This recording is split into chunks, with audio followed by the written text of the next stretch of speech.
বলো, ইন্না সলাতি, নিশ্চয়ই আমার নামাজ, নিশ্চয়ই আমার নামাজ, আমার কোরবানি, আমার হায়াত, আমার মত, লিল্লাহি রাব্বিল আলামিন, সব আল্লাহর জন্য। সুবহানাল্লাহ। খাঁটি মুমিন হওয়ার জন্য এইভাবে আল্লাহর কাছে নিজেকে সবর্দ করতে হবে। খালি নামাজ পড়বেন, ওমরা করবেন, মাঝে মধ্যে হজ করবেন, মানুষের ফাঁকি দিবেন, এর নাম মুসলমান না। আল্লাহর আইনের জন্য সংগ্রাম, রসুলের জন্য সংগ্রাম, রসুলের কথা প্রতিষ্ঠা করার জন্য। আজ আমাদের দেশে কাদিয়ানি সমস্যা মারাত্মক। এই কাদিয়ানিদের ব্যাপারে আমরা আবারও বলতে চাই, আমরা কোন ষড়যন্ত্র মানব না। কাদিয়ানিদেরকে অমুসলিম ঘোষণা করতেই হবে।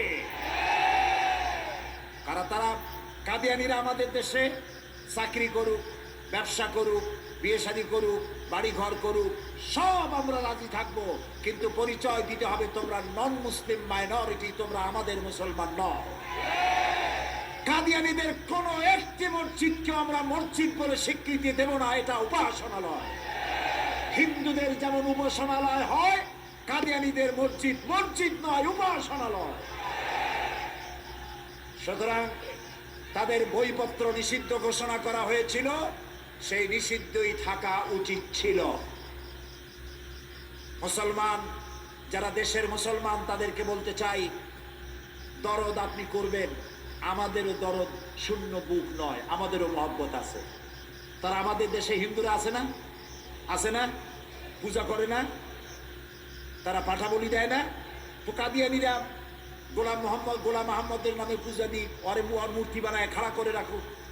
আমরা গোলাম মোহাম্মদকে সহ্য করতে পারি না।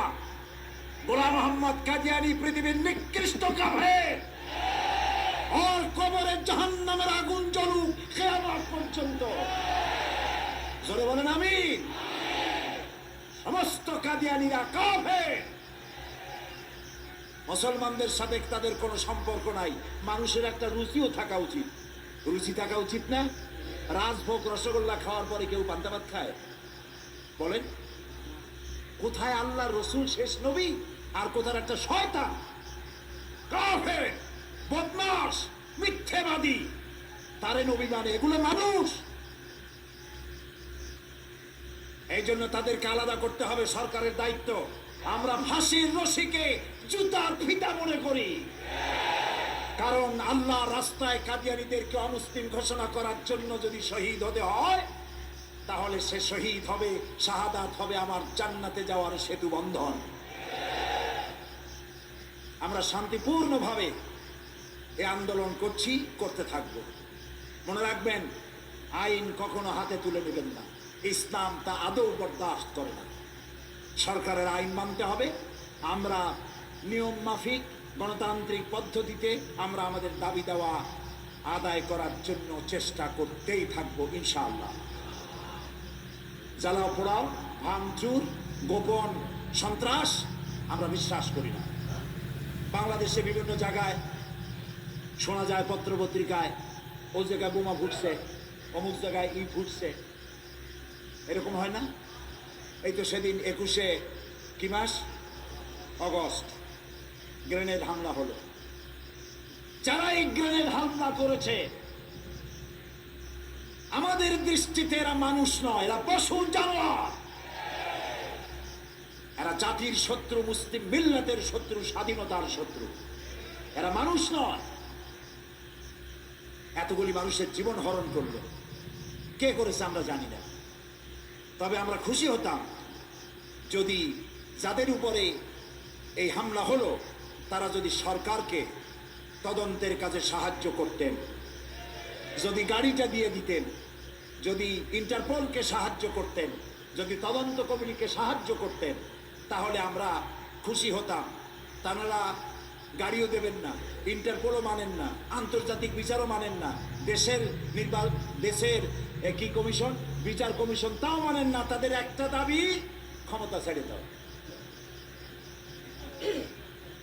এতে যে কি বোঝা যায় সেটা আমি বললাম না, আপনারা বোঝেন।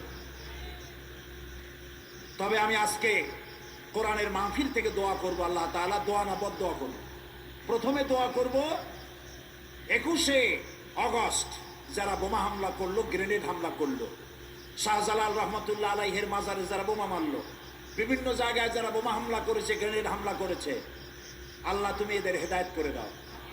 আল্লাহ এদেরকে তুমি হেদায়েত করে দাও। আল্লাহ এদেরকে তুমি হেদায়েত করে দাও।